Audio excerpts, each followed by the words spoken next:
Las Vegas and Lake Mead droughts, Hoover Dam, the Colorado River power concerns, gunfire at an Albuquerque Walmart, police chases and officer involved shootings in Las Cruces, New Mexico, and keeping our families safe. Meanwhile, a flood will wipe out your farm and your homestead. So we need to talk about what you thought preparing really was. And, this is in consideration of Eastern Kentucky and also the amount of rain that Las Vegas has received in the drought conditions that they are experiencing right now and preparing for survival. It's more than just stockpiling of food, and you really have to have a solid disaster recovery plan first. And then second, you need to make sure you have plenty of money. And just here to give you guys a quick update on a lot of the things that have been going on that you have seen in the videos, but to give you a little bit more background information as we have received more information on these topics. Now, let's just start off in Las Vegas. We visited Lake Mead. We were actual boots on the ground there to see the severity of the situation. And honestly, to see Lake Mead in person and to see where the water was to where it is now. Yeah. So we had never seen Lake Mead before, so driving up to it, not quite sure what to expect or how to really gauge how the water levels were. But once you got closer and could realize that the color difference between where the water was however long ago to where it is now, it really hit just how low Lake Mead has dropped over time. And I think it's been like over 20 years. There's not a way for me to visually see how much it had dropped over the last 6 months, year, 2 years. But from start of Lake Mead to now, you could easily see the massive decline in water. Yeah, and we had never watched Sin City Outdoors prior to, so we weren't aware of all the things that they were recording and publishing and finding. But you got to think, where the water levels drop, some things are going to become uncovered. And they're finding boats. Like, that was like the first capsized boats sink. A World War II, I think it was a World War II era boat they said that they found in there. Yeah, I mean, things happen. And now, obviously, you guys have probably heard about the body found, the skeletal remains found in the drum, which that's a little gangster. But, if a boat goes down, people could go down too, but they're finding more and more as the lake continues to drop.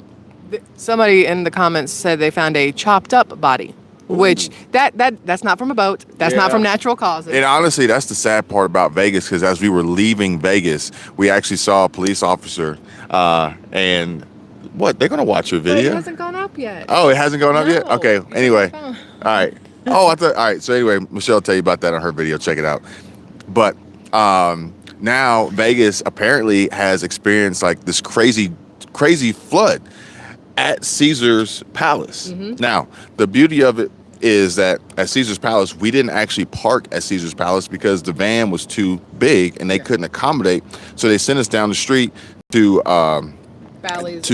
Bally's oversized parking, which I don't know if that area flooded, but if it did, or if there was flooding in the lower level, because we actually parked in the lower level of Palazzo. If there was flooding down there, our van would have been totaled. It would have been wiped out. Like, there's no, like, the amount of water that was seen there would have been no saving it, and it would have completely just destroyed the van. So, thankfully we got out just in time. But at the same time, I think, I guess if you were to see rain coming to Vegas, you wouldn't have automatically assumed a flood was coming. We probably wouldn't have fled. We wouldn't have fled. We probably would have been like, okay, well, we personally will stay indoors instead of being outside, but we wouldn't have thought about the van and things like that. And I didn't even know that there was Vegas flooding until I woke up this morning, and the first thing I see in my comments is, I'm so glad you guys made it out safe. Vegas flooding. Glad you guys are safe. And I was like, what is this? But with that being said, if it were to have happened, it would have really sucked. It really would have sucked. But it would have sucked extra because technically right now that is our home for the summer. So we would have been in a weird predicament of having, no place to literally stay. All of our stuff would have been gone, and we would have had no real way to get back home without having to spend a ton of money on flights or car rentals. So with that being said, number one, I think that if we were there and we were displaced, there would have been a huge problem in trying to find somewhere to stay in Las Vegas, because you got to think, if there's that much flooding, a lot of lower levels of hotels are probably going to be wiped out. So all those people are probably going to get moved up. Some people may actually get like some really sweet penthouse stays No. as a result, because they can't. But No. regardless, that's No, they wouldn't. Because you know what Las Vegas is going to do? Oh, you have to stay here now because you can't drive out. So our rooms now cost twice as much as they did pre-flood. I don't know, maybe. That would actually kind of suck, though. I guess we'll have to wait and see what happens as the news is released. But here's the thing. If it were us and it did happen, it would suck.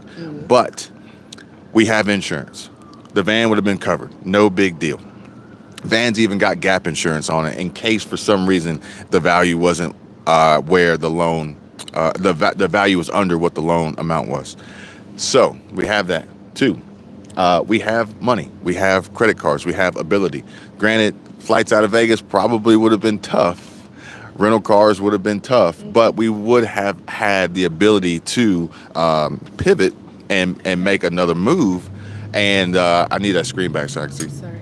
But you know, for some people, you got to think they may have stretched themselves to get to Vegas, so they don't have the ability to pivot and have the money and finances to pivot. And you know, so for them, and then if they did, and maybe they're experiencing some losses, and now they're in the hole, and they're, you know, they thought that the next day they were going to recover they were going to go back to the tables and recover their money.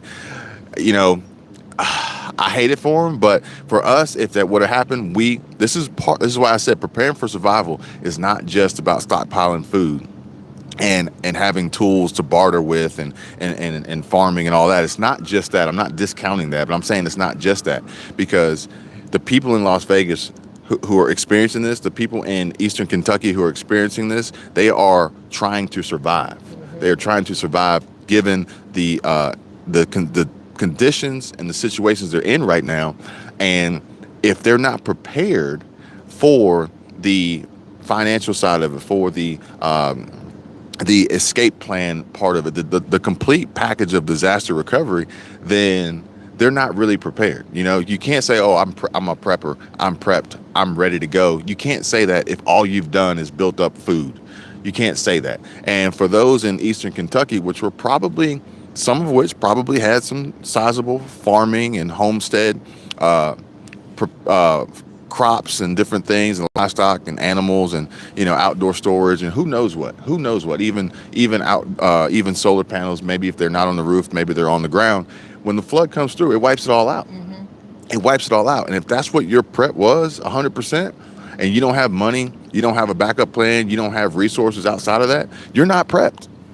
Very true. So I actually, if my video will ever upload, I've talked about a bunch of this today. It's more than just food. It's definitely, food is very important in prepping, but it's also having the ability to get out if something happens, whether it's a natural disaster or, you know, wherever you're living gets taken away. You have to have more than just food going when it comes to prepping. So, you know, moving on from Vegas, we went over to Grand Canyon, and that was pretty cool. A little bit of a primitive campsite there, but Grand Canyon itself was pretty cool. You guys should check out Preparing for Survival's video of the Grand Canyon and her death-defying stunts there. But I looked back at I watched my own video. Listen, while I was recording the video for you guys, it was easy for me not to have panic attacks. There was like one or two, but I was looking at it through my phone in certain places, so it didn't compute on what I was actually seeing until I watched my video back. Watching my video, I was like, okay, I gotta sit back. I gotta hold this at arm's length. This is way too much. So just be prepared. Yeah, be prepared for that. So we went from Grand Canyon, and then we went on to Albuquerque. Was it Albuquerque? We were going from Grand Canyon headed to... We went to Grant. Oh, we went to Grant, New Mexico. Grant, nothing wrong with Grant, New Mexico. No. Actually, really nice KOA there. And we met some pretty cool people. And then from there, we were moving on to Las Cruces, New Mexico. But on the way to Las Cruces, we stopped at a Walmart to pick up a few things. Let me just say, I've had people comment with you know, if people warned you about Albuquerque, why did you bother going through there? Maybe you should listen to people and, you know, whatever else kind of stuff they want to talk out their butt with.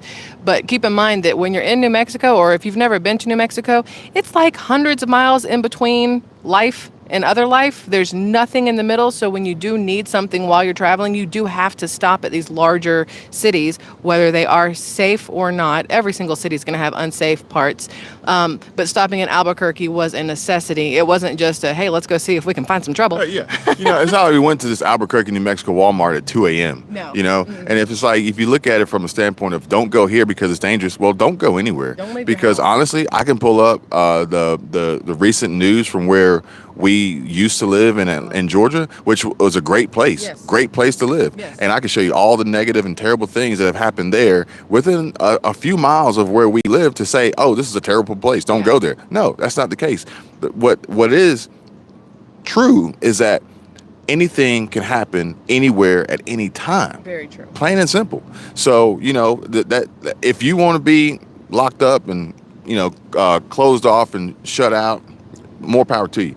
But I'm not going to stop living my life. But I'm also not going to like intentionally put myself in stupid, dangerous situations. But I'm always going to be cognizant of what's going on.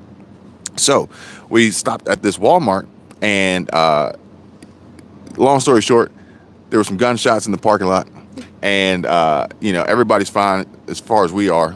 Everybody's fine. We're safe. Family's good. But I did happen to catch it.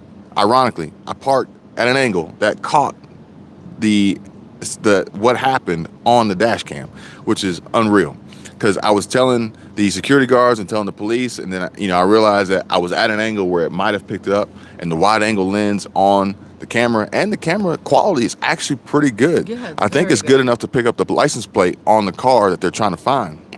So that happened. We take off. We're like, we're out of here. We're going to Las Cruces.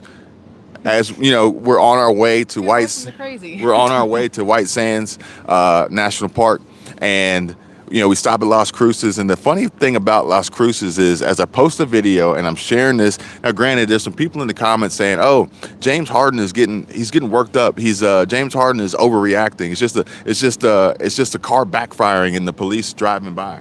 Quit comparing my husband to James Harden. James Harden looks like a nerd. My husband is hot as crap. James Harden is a nerd. All black men with beards do not look alike. Yeah. Now, so they're, you know, so they're hating in the comments, which I'm used to it. It's cool. It's no big deal. Actually, I get a kick out of it. It's funny to me. But the comments are he's overreacting. There's a car backfiring. Oh, one cop car drove by. It's like, come on, guys. The cool thing is that I don't really care about the haters. I don't. But yesterday, I noticed there were some comments going around of people saying, "Hey, I found this on Facebook. I found this on Google. This is what happened." Mm-hmm. And we're going to put a full video together on what really happened. But there was a police chase. There was some gunfire. Mm-hmm. And the news report says police fired one round of shot, one round. But I think that they're playing on words there, and it was the one. police shot a magazine because it was pop pop pop pop pop pop pop, and you know, so anyway, we're going to give you a full story on that, so stay tuned. But I wanted to give you a little bit more information about it, and it was not me overreacting. Nope, it was, and honestly, people talk about on Preparing for Survival channel like, "Oh my God, did you just follow drama or drama follow you?" Like, look, I don't want to be near this stuff. No. I don't want to be near it. It just happened, and as it happened, after making sure that we were fine, we were good, we were safe, I pull out a camera so I can share this with you guys so y'all are aware, because Michelle immediately posted a community post saying, "Hey, if you're around here, be careful or get out." One or the other. Yeah. Because, I mean, situational awareness is one of the biggest things of prepping. You know what I mean? Of preparing. If you don't understand or can't see and recognize the things that are going on around you, you're not prepared for the things that are going on around you.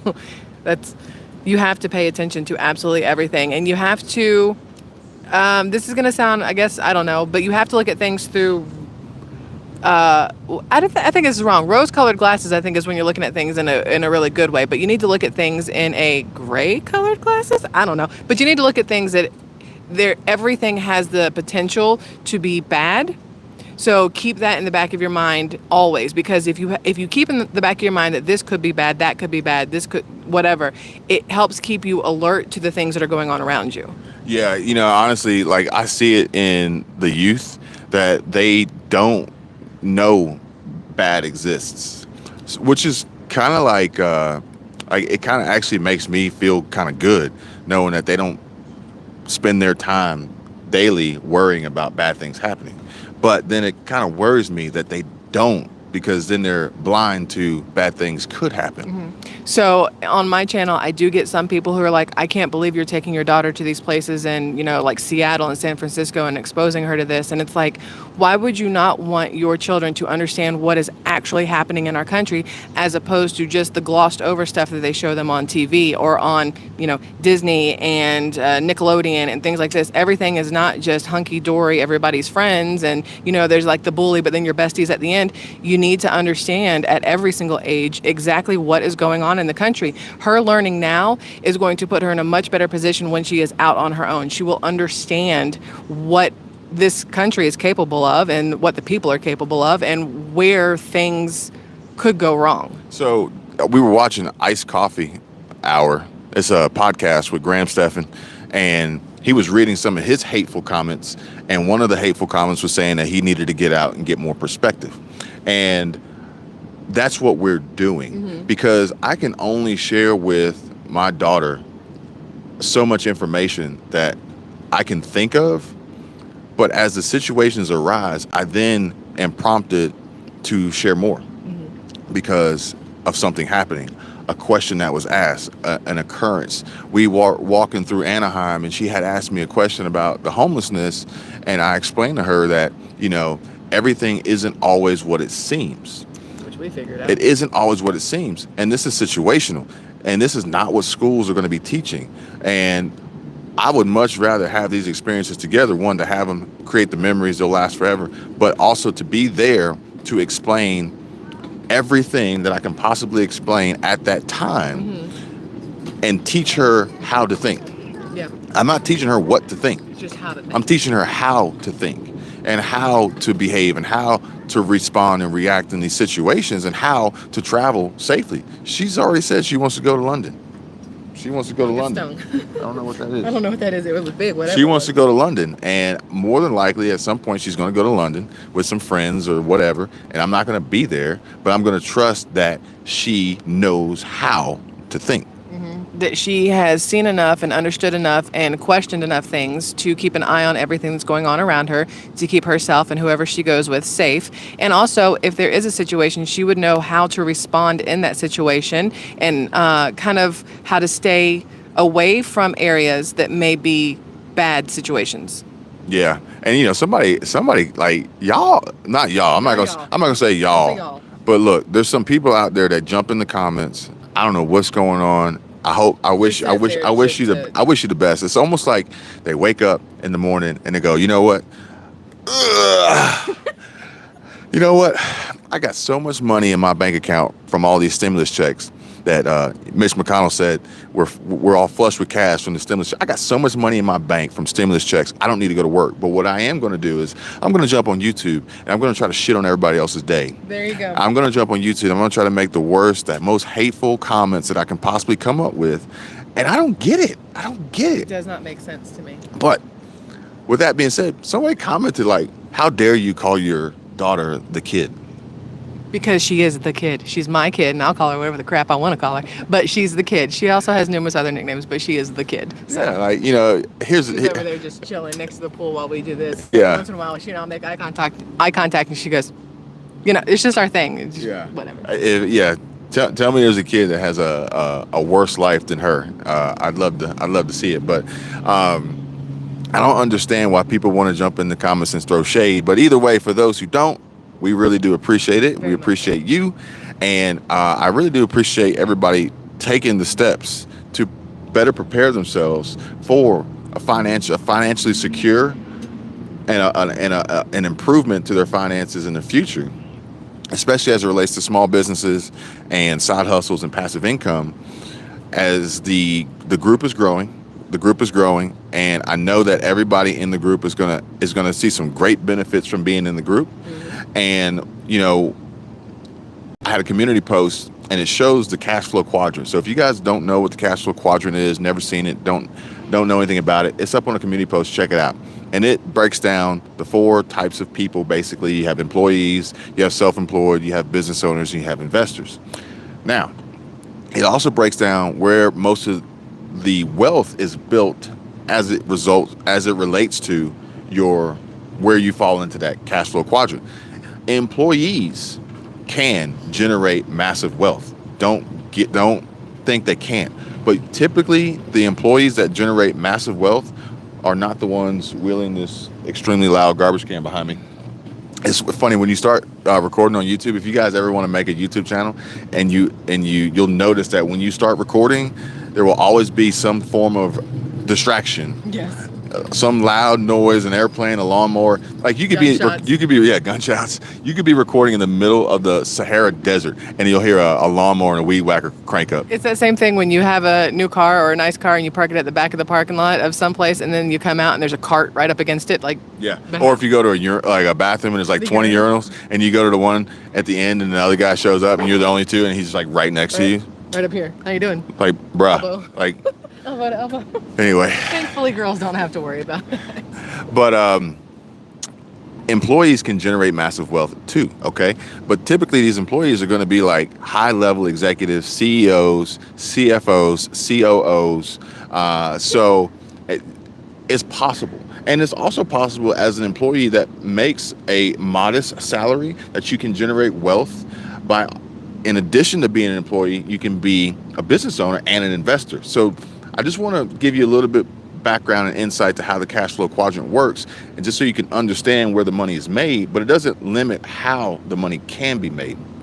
And just to give a little bit of some clarity, just because you are a small business owner or just because you start a small business doesn't mean that you have generated wealth, doesn't mean you started making passive income, doesn't really mean you have a side hustle. It just means that you are the owner and or manager of a company, an LLC, a partnership, a sole proprietor, whatever. That's all it means. What matters most is that what you decide to start, what you decide, what business you have, what matters most is that it's desirable, it's in demand, it has potential for success, it can make money, you have a plan, you have capital, you have cash flow, you have a strategy, you have a team, you have a network.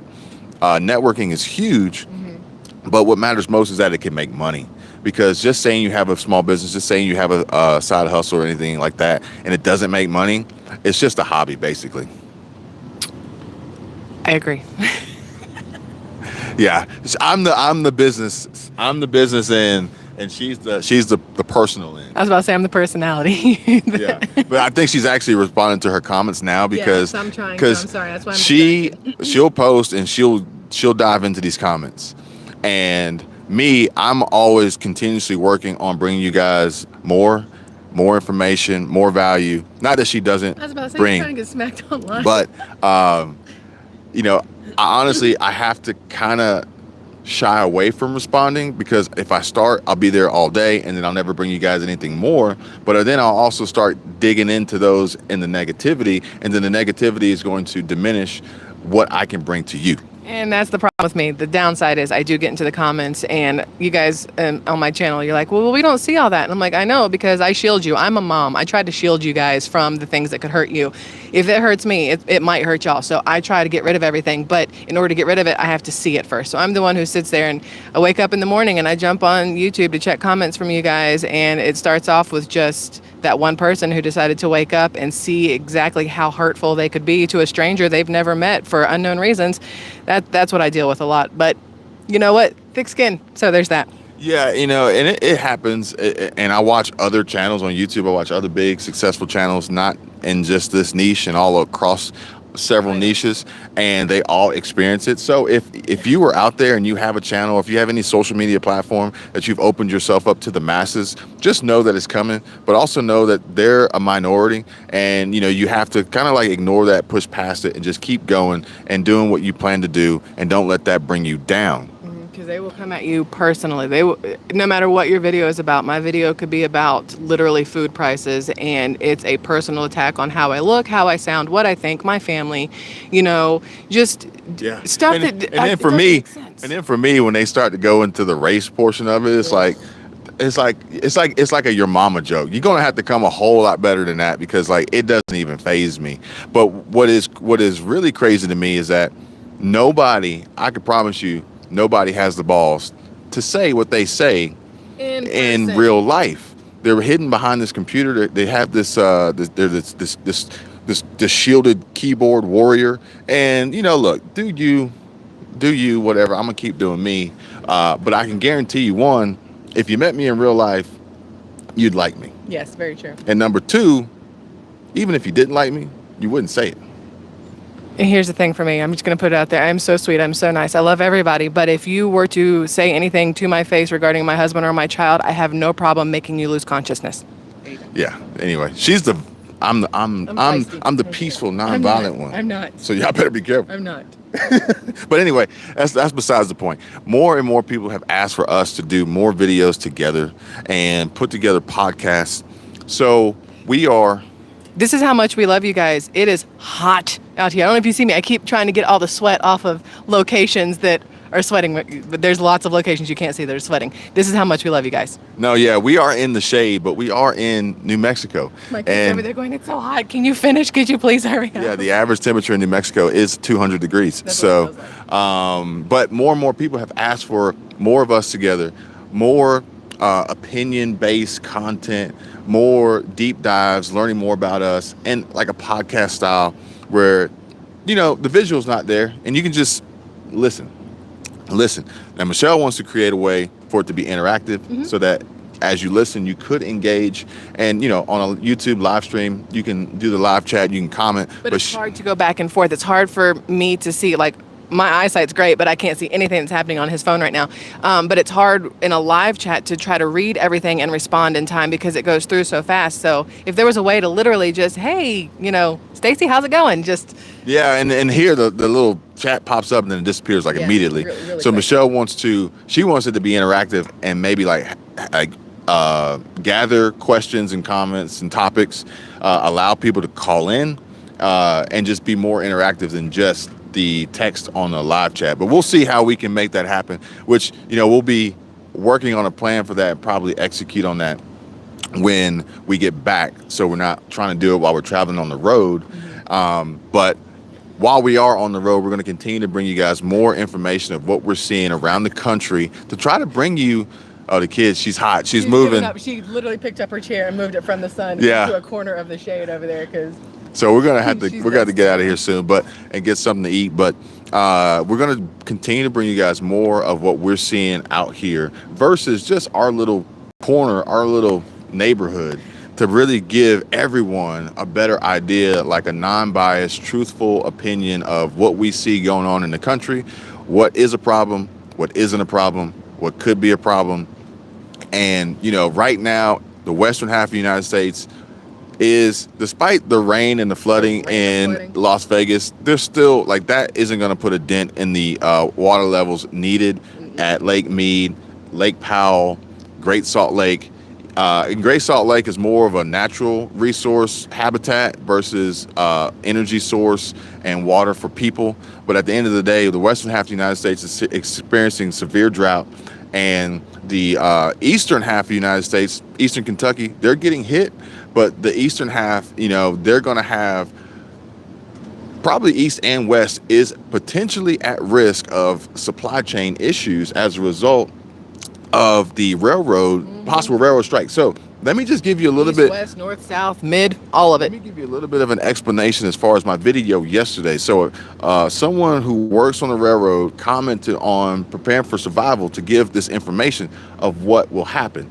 Yes, there has been a temporary reprieve. Yeah, there's been a 30-day period that started, I think, about 2 weeks ago, or maybe a week and a half ago, that prevents them from going on strike.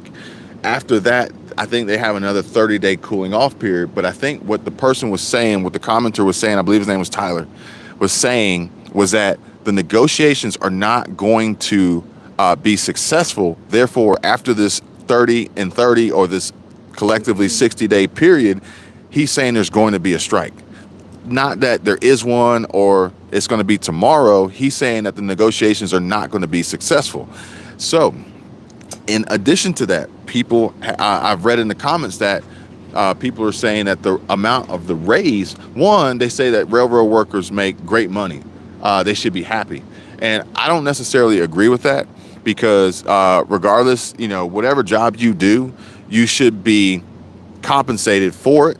And just because your compensation is great doesn't mean that you should not continue to get what is owed to you.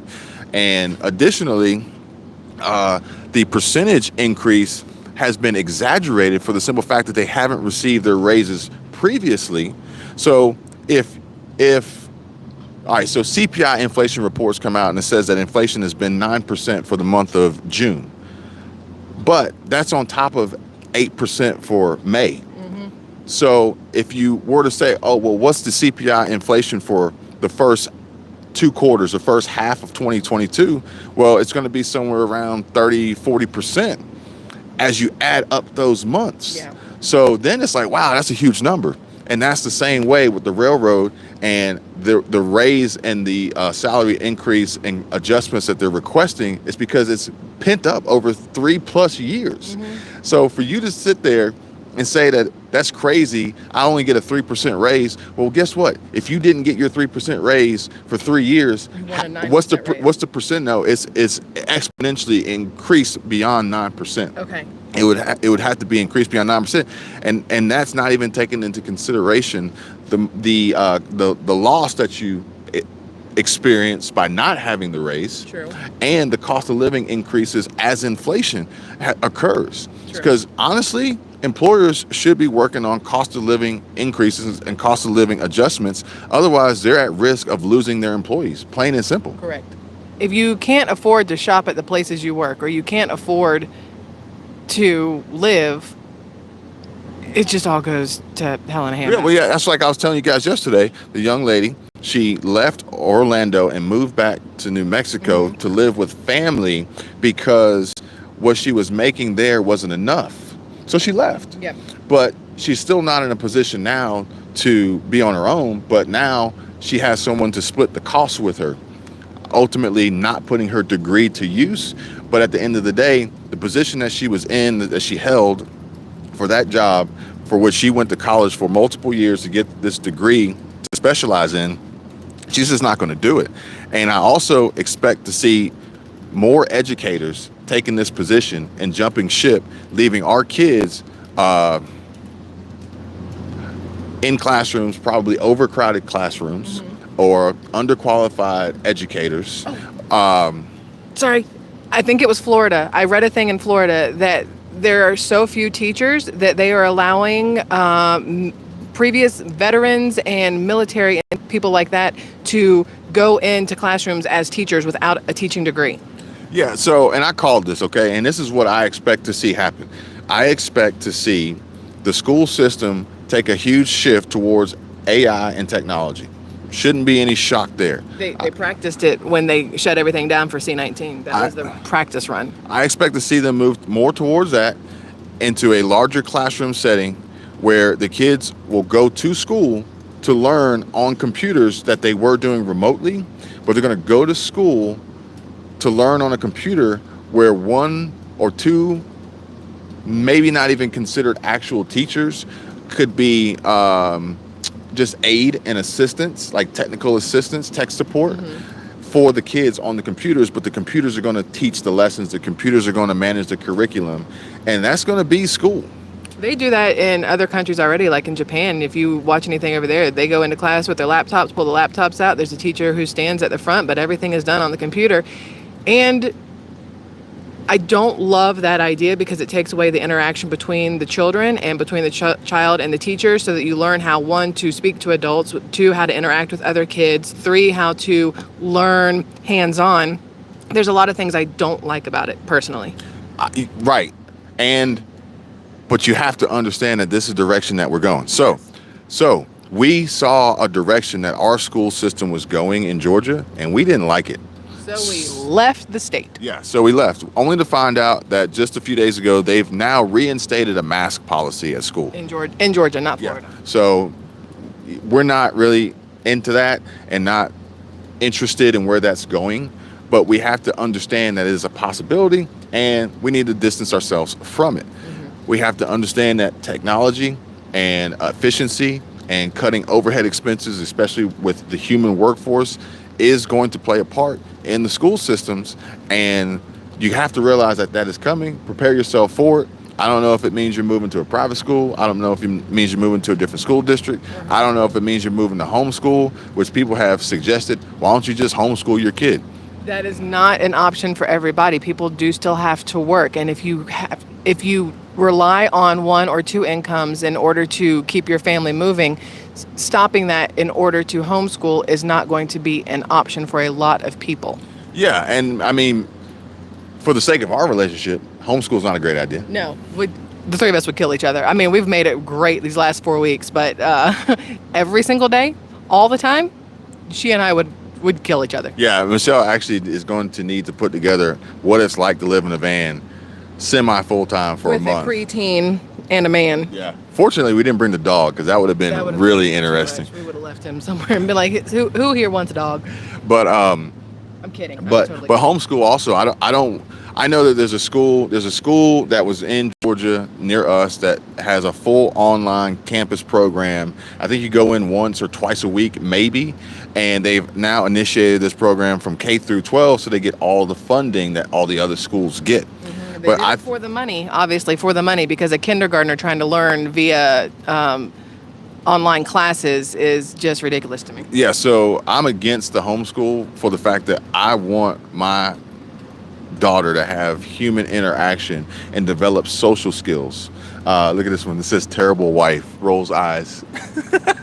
She's about to go ham. I'm not, but you can imagine what two fingers I'm pointing at you right now, because Anyway, we ain't worried about that.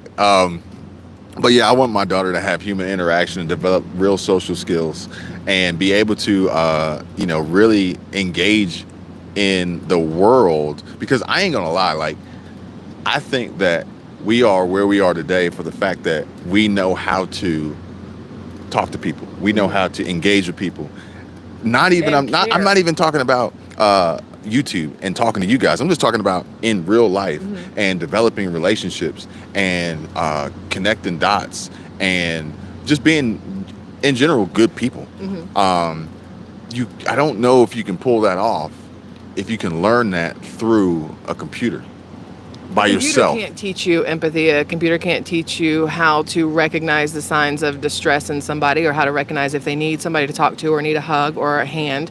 A computer can't do that. Yeah, I mean, and my feeling is, and y'all probably disagree with me, but college, unless you're going for specialized like attorney, PhD, specialized fields, I think college is really more about the partying, depending on which college you go to. But it's more about the networking and communication, because that's what's going to really help you grow. It's all about really who you know, really. That's a lot of money to spend to make some friends to network with, though, when you think about it in the long No, run. it absolutely is. It absolutely is. But if you can do it, with a scholarship or scholarship. grants, and there's programs out there that, can help you with that, maybe, and some employers actually pay for colleges too. But at the end of the day, it's like, I know that I have previous relationships that I can call right now and I can get put on anything Same. because of that. Now, I do want to say college is not for everybody. I think people need to remember that trade schools are immensely important, because without trade schools, literally our entire world would crumble, because you need the people who know how to build the things, put the electricity in the things, put the water in the things, build the roads, everything. And those are trade schools. Those aren't your, Yale going for, your lawyer degree and doctor and whatever else. But trade schools are extremely important. Trades are important, and we experienced this firsthand when we were heavy into construction, because it was very difficult to get more of the younger generation involved in learning the trades and learning the skill and becoming craftsmen at what we did and what we do or did, whatever. But at the same time, you guys, if y'all watched my video the other day when I was getting the van ready to leave the campsite, trades are great, but you still need to make sure you have a strong plan, a strong backup plan, a strong disaster recovery plan, because if your trade goes down, if your trade is dependent upon an outside source, you may be in trouble. If your trade solely depends on you and your skill and your ability, that's a different story. But if your trade depends on, like in the case of the mechanic, if your trade depends on parts, for, automotive parts and computer semiconductor chips and things like that, if it depends on that, you may be at a disadvantage right now. But at the same time, the more trades you have skills in, the more ability and flexibility you have to pivot, which is always going to be great. But it also then comes down to who's paying you. So if your trade is revolved around the general economy, revolves around the general consumer, that consumer right now, probably in the next 3 to 4 months, is going to be hit with this recession. They're going to be hit with this inflation. They're going to be hit with these high interest rates, and they're probably not going to be able to afford your trade. That's probably not going to be high on their list of priorities, like buying food and groceries and paying rent and mortgage and keeping a roof over their heads and their kids clothed and healthy and going to the doctor and the dentist and going to school and things like that. Your trade may fall to the wayside because it's just not a top priority.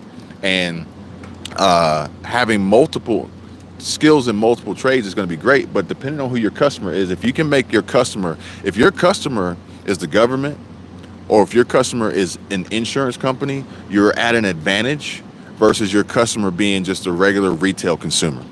Correct. I was going to say that one of the very first jobs that I could think that would go out the door and never come back would be a travel agent. It just hit me because somebody asked me in one of my videos, did we plan all this through a travel agent? And I was like, gosh, no, because that would be stupid expensive. Like, generally speaking, if you go through a travel agent, you're paying a premium to get all these things. But if it came down to it in the next 2 months, it's like, okay, if you want to go somewhere, but you also need to fix your AC, you're going to call the AC repairman instead of your travel agent to go somewhere. Maybe. It depends on how much it depends on how much it costs to repair the AC. It depends on if the parts are available. Okay. So let's just say your AC goes down and you're thinking about planning a trip and the parts aren't available for 2 months. You're like, you know what? I'm going to go on that trip. Because it's cooler over there. Yeah. I gotcha. I'm going to go on that trip. This AC gonna stay broke. When I come back, it's still gonna be broke, and we're gonna talk about this in the spring.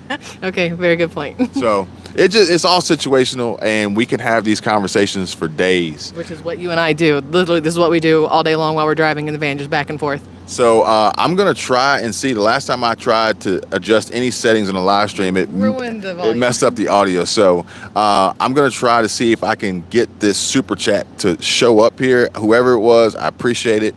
You didn't have to do that. Thank you so much for the super chat. So let me see if it'll show me who it was or what it did. It's not going to. It doesn't.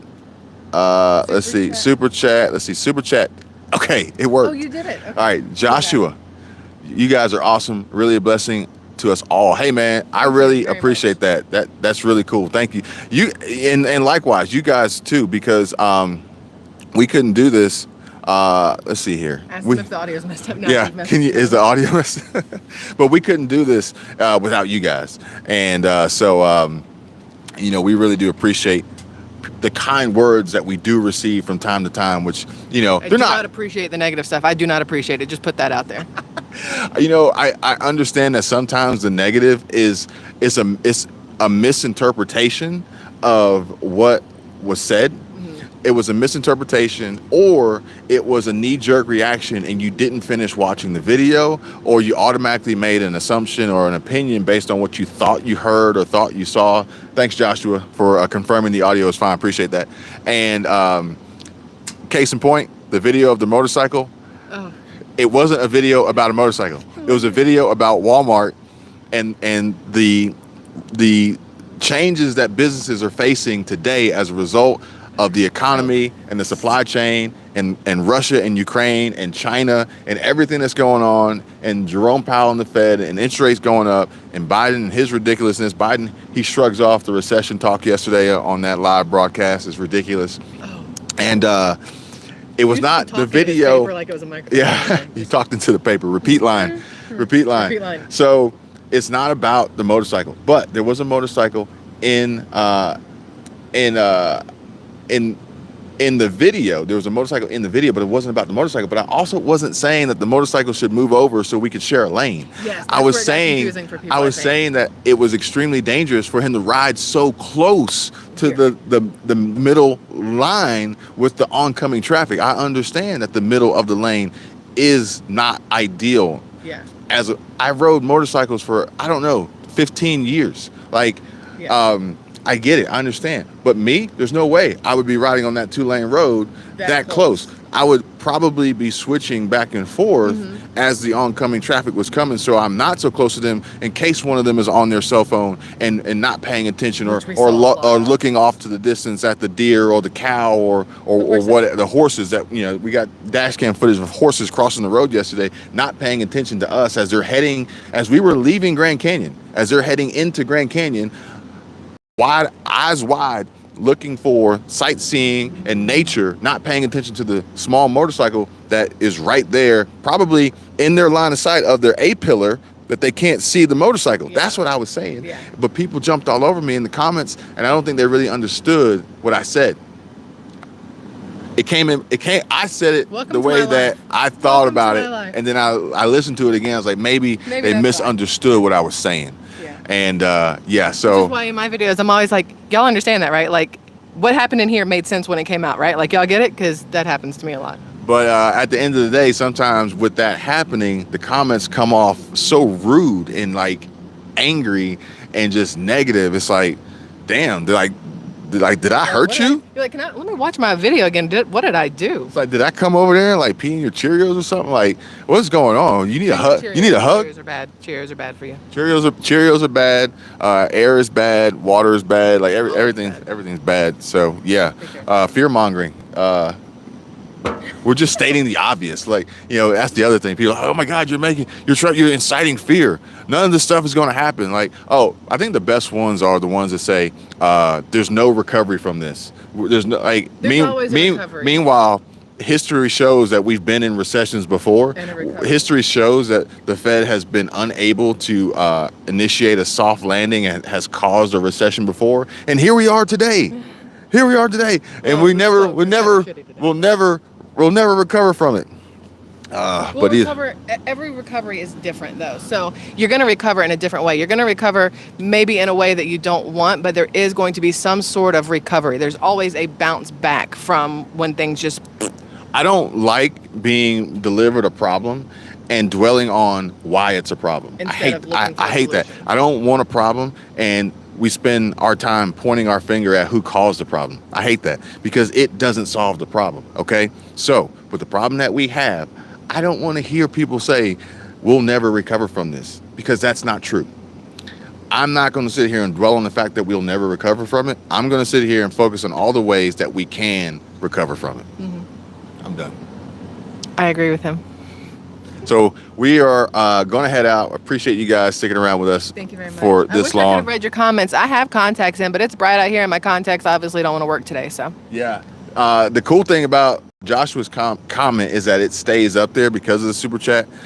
So we were able to catch that one, but there's some coming in now. Y'all are such a beautiful couple. She definitely supports you, bro.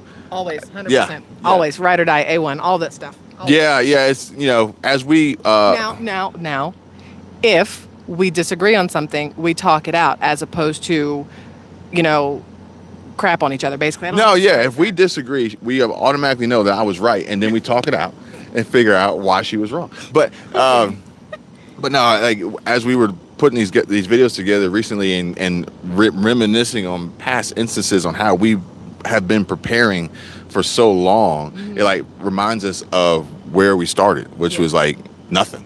Absolutely nothing. And now here we are, you know, because we stuck together. But we will go through, I know she will. I will. She's going to I go actually through. go through this live I chat always do.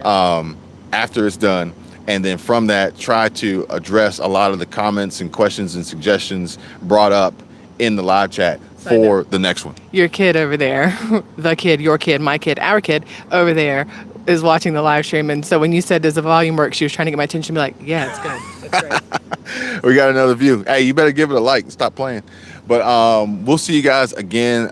Comment if you want us to do more of these, and you know, if you want them to be on a live stream, or if we should just do them on just like a regular video or something. But we'd love to have your constructive criticism and helpful feedback. Constructive Constructive criticism and helpful feedback. If you got hate, you can keep that to yourself.